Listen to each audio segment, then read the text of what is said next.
Oh, looks like we're live. We're live. Right. After taking 5 seconds there to take its time, just bear with me 1 second. This is Talking Devils, the leading independent Manchester United podcast. I'm your host, Wayne Barton, joined by Manchester United legend Paul Parker. Morning, Paul. How are you doing? Morning, Wayne. I'm not too bad. I normally always say about where I've been and what game I've been to. So the only difference is Saturday I was at Brighton v Fulham, which was if you're a person who enjoys watching team tactics, then Brighton v Fulham would have been the game for that person because the way they played the game was just it was just something different, to be Yeah, perfectly honest, especially in that first half where things was just on an edge, but not really hurting, not hurting at all. But just the technical ability and the way it was as the old saying goes, it was a chess match, yeah, and and it was just players who were just testing each other without really going for it because it was a worry of conceding that first goal. But it was a good game, and it was good to actually go down to Brighton as well because they have. I mean, I'm sure a lot of fans have been there. It's a great stadium, yeah, great stadium. yeah. Sky was billing. They was doing the promo for the United Arsenal game all week, and they went through all the rivalry over the years, all the different teams that have played against each other, and they went, it's all been building to this. So this, the most anticlimactic game with nothing on the line for either side. This is what it's been building to. Yeah. And the game very much played out like Sky were not predicting, to be honest. It was, like we've said this about United Chelsea games in the past. Like the intensity that used to be there like 20 years ago between those sides, and how I think United Arsenal games were very much the sort of like height of rivalry. But I think when United played Chelsea, like the Mourinho side or the Ancelotti sides, they were probably the summit of your English football when it was its complete best. The amount of quality that was needed to win those games. And then so you watch a game like United and Chelsea these days, and the quality is nowhere near what it is. The intensity is nowhere near the top level. The actual top level is nowhere near as well. And that was the same yesterday. I mean, I found myself wincing a little bit before the game. You see the lineups, you think, all right, see the benches. United aren't going to have anything to change it. And really, you're looking at that thinking Arsenal are going to win by 3 or 4 goals here. Like comfortably? Everyone was predicting that, even notwithstanding Arsenal's own problems with needing a cutting edge. You don't need one against this United side.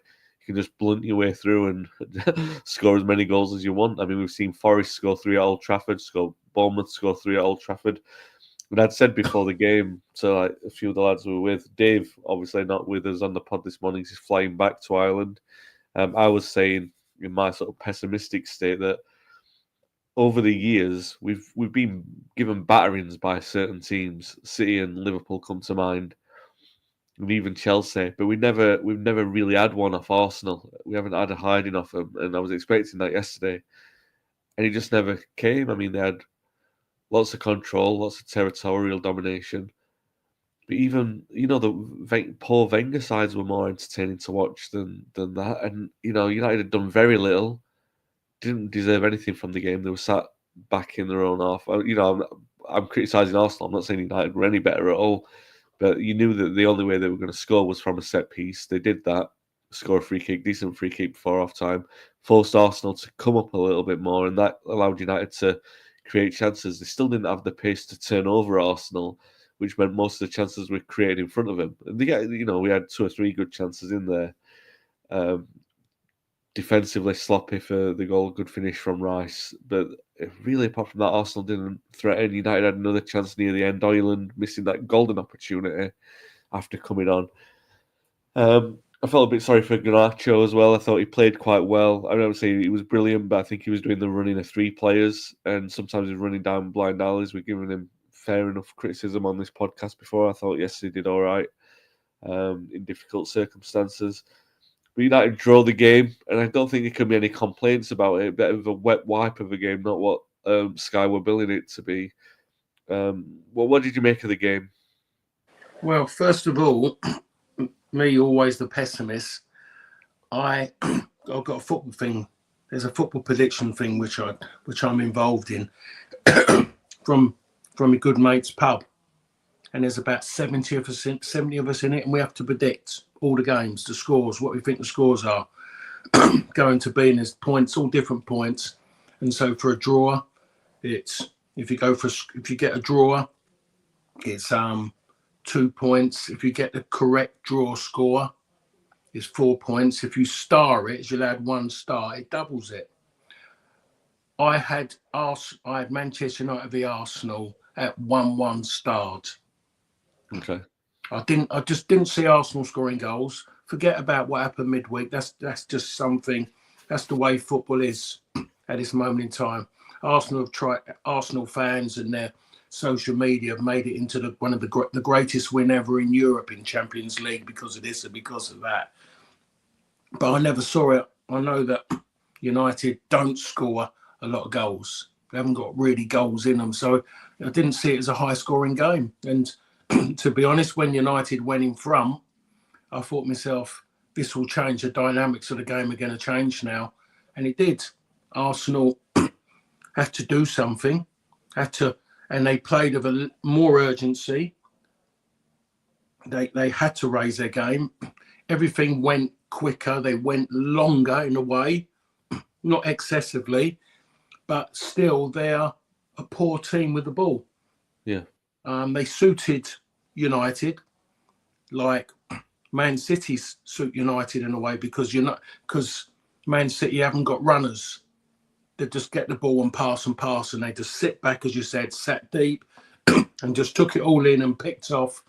No great pace to counter-attack anymore. Those days of United doing that are not there at this moment in time. And when they scored that one, first thing I thought of, I was thinking about my prediction because that 8 points has put me in a great position of winning it this week. Yeah. And there's a few quid in it, by the way, when you're talking £10 a week and there's 70 odd people in it. And there's an end of season bonus, of course. And I think it was oh no. And all of a sudden, it seemed like, in a way, don't know if it's the manager or the players, they've suddenly gone, oh, we've got a point, let's stick with it. And that was kind of encapsulated by the fact of Declan Rice's celebration. They are the best team in the league for celebrating draws. We've seen them at the City Ground. We've seen them at the Etihad when they got a 0-0 draw there, how they celebrated that. Declan Rice was shushing the fans, and you think to yourself, why are you doing that for? Who are you to do that? Are you a pantomime villain or something? What have you done? Why is he doing that for? You had Martinelli trying to say to him, get back to the halfway line. And then once they kicked off, the better team after the equaliser were United in the way they played. They stepped up, and because they had to step up, because Arsenal suddenly went back to slow-mo football and not really wanting to show any penetration. They keep blaming they haven't got forwards, but you think to yourself, well, you need midfield players to deliver something, to give someone an opportunity, and then you can question about not having forwards. And I have to say is that they finished the game, the team most likely to score, to be perfectly honest. I mean, I thought Lindelof, for someone who crossed him, I mean, he should have seized up by now, to be perfectly honest, because the amount of football he's played, I thought he was terrific. Yeah. I thought De Ligt played really well as well, really well. And then when the man Heaven come on, again he's come on as a sub in difficult circumstances, and I think he's done really well. Yeah. He just stood up to it straight away. Never looked in danger of it getting to him, especially up against his old side as well, where emotions could have set in as well. He wasn't tested by Arsenal. I just thought those three in there done really well, but I don't want to go too far or make it as if it was back to the wall. They just done everything right and in the right areas, and it in that way, I'm not trying to say that it was a negative side that those three, definitely those two who started, and then when Heaven come on, that it made it look as if it was totally back to the wall for 90 odd minutes. It wasn't that way. I just thought when they had to do their job, they done their job great. When they had to clear it, they cleared it. They didn't try and play pretty little patterns out the back. They did their jobs as wholehearted, sensing danger defenders. And I really did like that point of view. And I thought Mazraoui done a good job on his side, his side of the pitch as well. And they were the main players for me who stood out in that. Yeah. And it was needed in that way, really, given how that game started with Arsenal with so much possession. Yeah, you're interesting point there on Evan. I thought the interesting point from all the defence was that we moved the ball much quicker, which obviously you are going to get without Maguire. Yeah, that's right. Lindelof carried it a couple of times. Evan did one. There was an interception quite late in the second half where he was really quite aggressive in the way that he got the ball, and he moved with it across to the right. And I think he just panicked. Yeah. Not panicked. That'd be too strong a word, but he had no one around him to play the ball to. He chose a safe ball in the end. He moved back, but I think it showed a lot of confidence from him in the first place to sort of intercept Bossett in the way they did and then move with the ball. Because he was like, all right, I'm using some authority here. And I think maybe there was a little alarm bell within him that sort of said, I'm 18. This is Man United against Arsenal. Maybe I'll just be a little bit safer and move back. But yeah, you're right. There were some good performances in there. I think as well, Casemiro and Fernandes are a lot of concerns about the pace within there. I'm not saying that they were brilliant either, but they didn't succumb to the concerns. Declan Rice has bossed Old Trafford on 2 or 3 occasions when we've seen him, but not really yesterday. He was good, scored the equaliser, but he was never great. And I don't think, Arsenal were tactically brilliant because we were there for the taking, really. We had vulnerabilities that they could have exploited. Dalot being one of them. He didn't cover himself in glory again, but it's not a day for digging out people, to be honest. It's just, that Xerxes played all right. I thought he did a good job. No, I mean, I say all right. We're talking 6 out of 10. And then I was a bit concerned after. I thought maybe you bring on Obi, but then, 2 ex-Arsenal kids in the side might have been a lot. Højlund obviously didn't contribute much when he came on, apart from the chance where he could have scored. What, it's a big chance, that, Paul. I mean, you'd say a striker on form and in confidence just snatches it and scores, and it just sort of said everything about his current position, didn't it? I think it did. I mean, a striker on form, but everything with Højlund is quite deliberate in what he does. It just needed to be taken one touch and then finish, touch and shoot. That's all it needed. I don't know why he suddenly thought he had that much time to try and labour and then hit it. Excuse me. There's a lot of people saying, he shouldn't be having a go. He's only 22. In 10 years' time, life changes as a footballer. So you have to grow up and mature very quickly if you're given the opportunity to play regular football. Doesn't matter what level of football. And he's not grabbing it at this moment in time. That was maybe his moment to start afresh, and he's very, very fortunate in the sense of with the manager, because it was easy for the manager. He could have brought on Obi, who might have a big point to prove. He could have had that reason, and even then to rub more salt in the wound to Arteta by bringing him on first of all, and for him to go and score. And I just thought his performance in the when he came on in the last Premier League game, warranting the opportunity to come in again, because his change of pace would have caused Arsenal problems big time. Really, really, we saw in that second half, especially the latter parts, how the centre halves were vulnerable to pace. Yeah. Really vulnerable. They're scared of it, really scared of it. And it was just really good last-ditch challenges that got him out of jail. There was one by Gabriel, which was on Garnacho, but if it had gone on, Garnacho was never going to beat Saliba for pace anyway. But he made a good tackle just over the halfway line. So I'm surprised that he didn't give him that opportunity. And for him to come on as well, it would have lifted the fans that little bit more as well, in that sense, to get the fans behind the team. And I think they needed it, really, because of how well they had done and come back from Arsenal equalising. So it's those little bits, I think, and maybe it's down to the fact of maybe he doesn't, he's not getting. Yes, there was a little bit of, there's still that little bit of an edge of playing Arsenal at Old Trafford. I don't know if the manager was seeing it in that way. Maybe just played down the whole scenario, but still to actually have beaten Arsenal and with an ex-Arsenal player scoring a goal, what a lift. Yeah, you could. Yeah, the argument's definitely there because you could say Obi would have probably, might have done better there. So you can't say probably, we don't know. But the point is, the momentum that you get from that. Maybe if we're being generous to the manager, you could say that he wants to keep Højlund. He doesn't want to completely destroy his confidence ahead of needing him again on Thursday. Johnny says Højlund's so poor, young but short on confidence. It's like his instincts are gone. Paul, I mean, it was poor. What have we seen anything in the last? We'll talk about Sociedad in a second and the second leg that's coming up. Have you seen anything in the last 2 or 3 weeks that suggests this progress in the system? Højlund? No. The overall, the system overall. Well, if I'm going to look at it, I've seen just yesterday, I've seen Lindelof step in.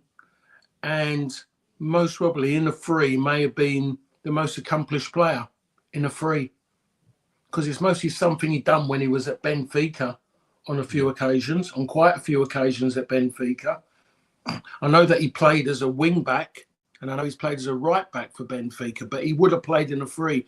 And just by you mentioning the way he steps out, he's in complete control of when he steps out. He steps up, he looks, can I pass it? No. Can I keep going? Yes. He keeps going. While we got players who step out and their first instinct is, can I pass it? Of course. And then, no, I can't. And they come backwards. They won't run into the space. Yeah. And it seemed like Lindelof led De Ligt, because De Ligt definitely looked more comfortable. And if you're going to play anyone in the middle, they've got to have some kind of variation in what they do. They don't have to be a Franz Beckenbauer and knock all these 60, 70. It looks fantastic, all that does. That does all the time when you see that. But it doesn't have to be that way. You play that way just to, the shorter passes are 9 times out of 10 are the better passes rather than a Hollywood one. And he'd done that, Lindelof, in that role. And he led a decent line as well. They had to sometimes sit deep because Arsenal had so much, and they were coming onto the midfield, but he controlled it. And you talked about Casemiro and Eriksen, and all of a sudden they see that team and they're thinking back to the last time they played together.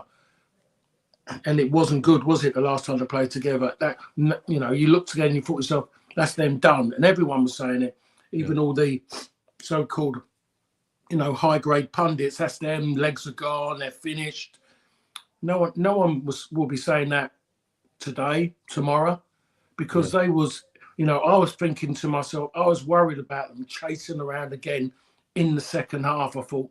But because of the way United defending, they didn't have big areas to run into. And if anyone ran in behind them, they knew that there was a spare man there to take him on. That's what Lindelof done well. When I played in a free, and I did it for 4 years at QPR, and I had a little bit of Fulham, but when any midfield player made a run, my shout was, I got him. And that's all it was. All it was. And once I said that, is my responsibility. If something happened the other side of it, I was then, if I hadn't sorted it before, I was hoping that one of those players in my team, someone I trusted, would see that I'd taken responsibility, and they'll do the same. And that's why it worked. But Lindelof took responsibility from that first moment. And that's why Casemiro and Eriksen never looked like 230-plus players that they had on previous occasion. And it is always about the bloke in the middle. That one in the middle has to be able to see, and he has to be able to read a game, and he has to have a little bit of pace. Yeah. And when you play Maguire in now, you haven't got any of the three. Yeah, the thing about Lindelof, we said it a couple of weeks ago. In fact, last week we were saying Yeah, all right, he's not good enough for us to win the league, but United are far, far from that position, and he's probably of a good level to elevate us from where we are into mid-table, which is embarrassing to say, but he can do that, and it leads you to sort of look at the skill set of a player that's required to play in that role, rather than saying you need a Beckenbauer. You don't need a Beckenbauer. You just need someone with slightly more appropriate qualities to play in that role, and Lindelof has that. Comment from Dan here, which is interesting, which is something that I've thought about. He says, if this is the weakest top flight, is this the weakest top flight in modern history? If that Arsenal team are the second best team in it at the moment, let's take modern history as being the turn of the century. I mean, it wasn't a good Arsenal performance. They do look like a good Arsenal team sometimes, but like I said earlier, I've seen poorer Wenger sides play more attractive football than that. What do you stand on that comment? Do you think it's a poor? Do you think it's the worst Premier League of the century so far? I'm sure with a certain TV company and people, 40 odd miles from where you are, Wayne, this will be maybe named as the toughest ever Premier League. They'll call it just to kind of lift things. Don't want to come out and say the names, but I think you get where I'm coming from. Yes, this has been it's poor in the sense how easy that Liverpool are going to win it. It's poor in the way when you look at it, when everyone's going to be looking back after the season finished on the amount of penalties that have been given to Liverpool, the moments when you look at there should have been the sending offs that there should have been. You look at that, Mo Salah has scored 8 penalties already this season. 8 penalties he's scored.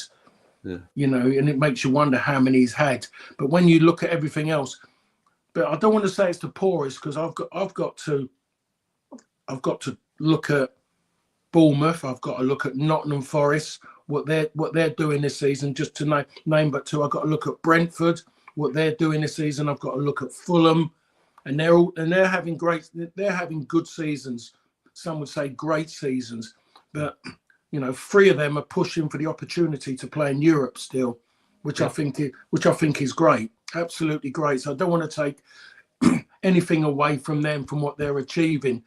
I just think that PSR calls whatever they want to call it, whatever name suits the narrative of where they want it to go, is affecting certain clubs. It's affecting the big clubs in certain ways, what they want to do, and it's allowing the other clubs to get that bit closer in certain ways. The only problem is that they can only go so far because they haven't got what they call as the overseas fans, the sponsorship and all that to help them to go out and build on what hopefully they will achieve this season. So in that sense, it's been a good, but it's been a difficult season for some sides. We can all talk about next season. It isn't going to be easy because sides will improve. Sides I mentioned, they've done well so far. Where do they go next season? You like to think that they've learned a lot. Their players have established themselves, that they can build and get better. But then you don't know if they can strengthen in the right way because of finances. You like to believe that United can get better. You like to believe that Tottenham can get better. You have to believe that City will get better. It seems like they've gone out, spent more money than anyone else again. The club, with everything that's gone on, they've gone and spent a lot of money. And you think to yourself, they're going to get back to something. So it isn't going to be an easy league next season. So whoever wins the league is the best team at that given time. But it's getting more and more difficult to start saying, they'll try and make this into the season of greatness this and the best ever that. And I'm over all that now. Let's just talk about who wins it and then let's move on to the following season. Yeah, or not talk about who wins it. We played them twice. We don't need to mention them again. And we know it's going that way, unfortunately. It is interesting, though. I mean, and with Dan on that, I think the quality overall, when you look at, I don't feel like United are a million miles away from Arsenal when you watch them on the evidence yesterday. Because I would say, all right, the evidence of some of the defeats we've had, like, say, against Bournemouth, you would look at that team and say, we need to make 8 or 9 changes. But you look at the evidence of yesterday and say, if that's the second best team in the league, we only need 3 or 4 changes, which I don't think is true because I think we're a long way away from winning the league. But then you look at the... maybe there's a good indicator in the fact that probably the 2 best players in the league this season have been Van Dijk and Salah again, and they're both over 30. You know what I mean? Comfortably over 30. I'm not being ageist here, Paul. But can I just stop you there? I'm Yep. not having Van Dijk. Okay. No, I'm not having him at all. Just can't do it. He is at the moment. He's coasting, and not in a good way. He is keeping himself away from positions of embarrassment. And excuse me, I've got such a frog in my throat. He never goes tight with anybody.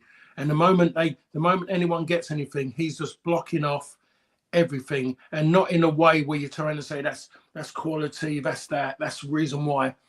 He's getting away with murder literally in what he's doing. He helps himself, never helps his team. He's first to blame anybody. No, I can't have him as that way. I really, really can't, to be perfectly honest, Wayne. That's my bit said. Now you can carry on. No, I think that's fair. All right, maybe I'm being a bit too kind there, but I just look at the standout players in the league this season, and there haven't been many. And Salah's going to go down; he's going to win the Player of the Season awards, but he's not been spectacular. You've not looked at him and thought this is Ronaldo level of excellence, or even Haaland of a couple of years ago. You don't look at that and see the same kind of thing. You just look at a player who's scored a bunch of penalties, done a couple of good things. He's admittedly a very good player, but just not on the level of the great players of the past. I think of when Giggs won the PFA Player of the Year award in 2009, and deserved. I'm not saying that these awards won't be deserved, but it felt at the time like Giggs had more brilliant seasons than that. He'd been better than that, and kind of like at that time, all right, he's won the award, but it sort of spoke a little bit about the quality of the players in that season. More, you know what I mean? You want a league. The best league in the world should have vibrancy and youth about it, and it just doesn't feel like it's got that at the moment, right? No, it definitely hasn't. Right. Definitely, you are right, and the quality is being drained out of this league. They'll keep saying it's the best because the finances tell you that it's a high, so you use that to say it's the best. But when you talk about entertainment, it is absolutely, it's quite tedious in a certain way when you're watching it. There's no great individuals because of everybody is playing. They're playing systematic football. So anyone steps out of line, they virtually don't play again. If you're a maverick, someone who wants to kind of express yourself, you're struggling. I think Cole Palmer is struggling at Chelsea because of this. Because Marasco is virtually quelling him initially, let him do what he wants. Now it's got to the point where he's thinking about his job and he's holding him back. And you can see that in Cole Palmer. You know the reasons why City let him go is because Pep's couldn't work with him because of he's got his own way, and everything about him is the reasons why Man City grabbed him, because he was an outstanding kid sticking out in this league in Stockport. Goes to Man City, and what happens is they try and trim everything off you to suit the system, and it hasn't worked. He goes to Chelsea, unbelievable, and then all of a sudden the same thing happens again, and he can't do it. So we're, as a country, we're having a future great player, one we'll talk about, whose wings are being clipped. The moment you got somebody to say this person's stepping in as a new Gaza or something for this country, we lose them. And I think you look at every club is playing the same to a point. Forest don't, Bournemouth don't. Bournemouth do their own way. Good to watch, exciting to watch. Brighton do their own thing as well. Brentford do their own thing. But everyone's trying to play in a system. No one is stepping out of line. And that's why we're getting this football, which is not entertaining. Yeah, at least at United we've got a different system. Oh, and no more entertaining. I'm gonna say, but at least it's got different players in different roles. United's better games have been in the away games against the bigger opponents and in Europe. So let's talk about Europe. We were all right for an hour in the European game. Surprisingly poor Real Sociedad, I thought last week. Something owing to Zubimendi, who was missing, and he should be back for this week's game. United don't have anything like a cutting edge, but neither do they. They lost at home yesterday. And considering how poor they were in the away game and how they've been in, like, if United don't the result that they, to progress on the weekend, on Thursday, that it's going to be, damaging result for the club and a damaging result for the manager as well, considering how poor they've been. United, all their eggs are in the Europa League basket in terms of the short-term future now. It can't be. I mean, United can't let this one slip, right? I mean, I know it adds pressure on, and that sort of translates into the performance as well. But it's a really, really big game for United. No, it's going to make or break the season. To be perfectly honest, to go out of Europe and then United sitting there in March, from early March with nothing to go till May. Yeah, it'd be interesting. Well, I've just got an idea what's going to happen. It's just going to be one of the worst times for quite a long time that, certainly I can't remember, of going from March until the end of the season. And normally if you're out of everything, out of the cups and whatever, they're always chasing a league. There was still that to chase until May. Disappointing out of the FA Cup, League Cup, and maybe Europe, but there was still always the league. And at the worst is at recent times chasing the Champions League spot. Now it's going to be nothing. If you go out of there, it's going to be a very, very difficult time, and playing in that stadium is going to be very, very difficult in that situation. It's one that I don't really want to see, to be perfectly honest. It needs United to be involved and all the way into May. It definitely needs them something to aim for in May. They can't lose that. Yeah, no, I remember it was in Rangnick a couple of years ago when we lost to Atletico in the Champions League, and then that was it for the end of the season. We didn't have anything else after that. And this is similar this time round. What did you make of the Sociedad team then, and what do you think that they're going to bring on Thursday? I think they'll definitely come across with a better team, with a better performance. They're two things that will happen. They're a side that will enjoy more playing away from home. As we know, yesterday was mostly United's best performance at home for quite a while. Yeah. Quite a while. As a togetherness and as a structure. Yeah. But we know that's going to change because of Sociedad will play a more expansive game. There'll be more movement off the ball. There'll be runners in behind, runners who will run through a midfield if there's too big a gap. So it's going to be a definite change, to be perfectly honest, in what United played at the weekend. And everything I said there is everything that has been this season of where United have struggled. They've really struggled because they're a no-pace team, no pace in that team. And so, we talk about counter-attacking, we talk about it defensively as well. And not that pace is the be-all and end-all, because some of the greatest players in the world didn't have, or even UK didn't always have great pace, but they just had that bit. They knew where to position themselves. They sensed danger, and you do worry.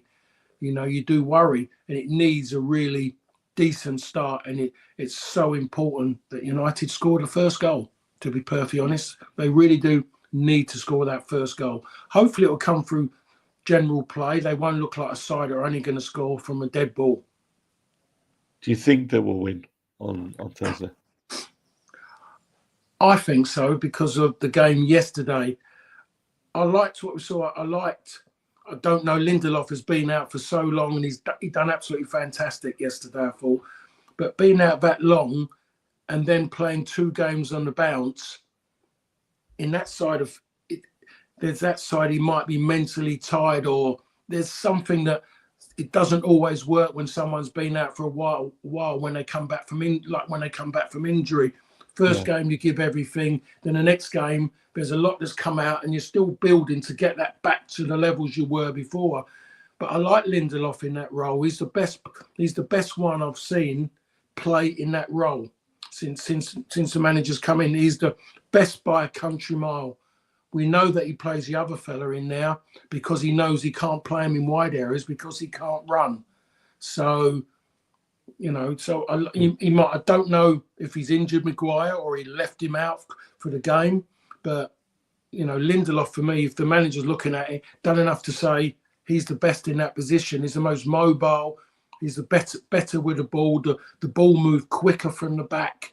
He knew what to do when he was in tight areas to pass. He knew to step in and run forward 10 yards to affect people around to create space to pass. So in playing in that game, I think Lindelof fits it a lot better because he's mentally used to European football more so than Maguire. Yes, Maguire has played European football. He's played for his country. But someone who was born in that mode, Lindelof fits that role. So I think it'd be a better game because it's better for him in there because it's a game about minds. Yeah, for sure. And then after that, hopefully, we'll have the. You said before many times on this pod that you have that positive momentum going into a big game. I mean, the scale of the game is much smaller, and the scale of how positive that result and performance was is much smaller. But small molehills create the mountains, and maybe it's at least positive momentum to move into that. Another big game of the weekend. Not so much for us in that we're safe of relegation. What a sentence to say! But Leicester are still fighting it, and they've got Van Nistelrooy there. And Sunday night, 7 o'clock kickoff. It's horrible, really, to think about that. That's you got the clocks go back and all these. Did they go back this weekend or is it the weekend after? And anyway, it's just a mess. Anyway, so have it Sunday night. I think it'll be a tough one for us because Leicester will be up for it, and United have got nothing to play for. It's very, very dangerous kind of environment to put United into. What are you expecting to see from that? Well, that Leicester game, I mean, you think about what the cup game was all about, but I was flicking across a little bit. I could see Leicester were 1-0 down against Chelsea. I saw them at West Ham just recently, 2 weeks ago, and they come out against West Ham at halftime, after halftime, 2-0 down, and they gave the performance of a team that was 2-0 up. And they would, like, as they call it now, they were managing the game. The keeper never had a save to make. They were so passive. It was incredible. And they did something similar against Chelsea yesterday. They did something very similar to that, being 1-0 down, close to deficit, but they didn't really do enough. You think to yourself, I don't know, no one wants to go ugly anymore. Even if your life depends on it, they don't want to go ugly. Get the ball in the box. You might not win the first, get the second ball, and the old adage, suffocate the team. And if you're going to get done, it's going to be on the counter. You keep quick people around to try and get you out of jail. But if you're going to go down having a go. Leicester are still trying to play pretty little patterns. I mean, I've seen like Jamie Vardy. And Jamie Vardy, you think to yourself, you got him, get the ball, just pull it in behind, and he will make a bad ball into a better ball. That's what he's got about him. He'll put the defender under pressure. He'll do everything. The keeper, he might miskick it towards his keeper. Anything could happen. They're not playing that way. They're playing pretty little patterns, and it's great. And at the end of the day, as much as Ruud is a massive United legend and what he done, and I very rarely use that word in that, but he is, for everything he done with United during that stint. There hasn't been much better, but he should never be in that job. Should never be in that job. I do not know why Leicester took him on. They went from what they was a bad choice of a manager who they brought in from after he managed Nottingham Forest to taking on someone who I know of as I can think of only has had a season at PSV, and there was issues there with players, and then he's walked into a job with no experience at all of getting out of jail, of managing at such a level, and I think he was just brought in as a PR. it was all PR, really, in my opinion, and it's totally backfired on Leicester. And as far as I'm concerned, Manchester United, as you said, are safe. Leicester, for me, are doomed. But if United go to Leicester and they don't come back at 3 points, they have massively let themselves down. Okay, well, there you go. Paul back in United for 2 wins this week. Hopefully, that's what we'll be talking about next week on Monday morning. Hopefully, Dave will be joining us, like, Oh, really? Yeah, well, you never know. You never know. He probably won't now I've said that. But hopefully, either way, we'll be talking about 2 important wins for United going into another important part of the season. Thanks for watching and listening this morning, guys. Sorry about the state of my voice. I've got a really bad cold, and it's causing me to say shorter sentences than usual, much to Paul's delight. We'll be back next week. Thanks for watching, and thanks for listening.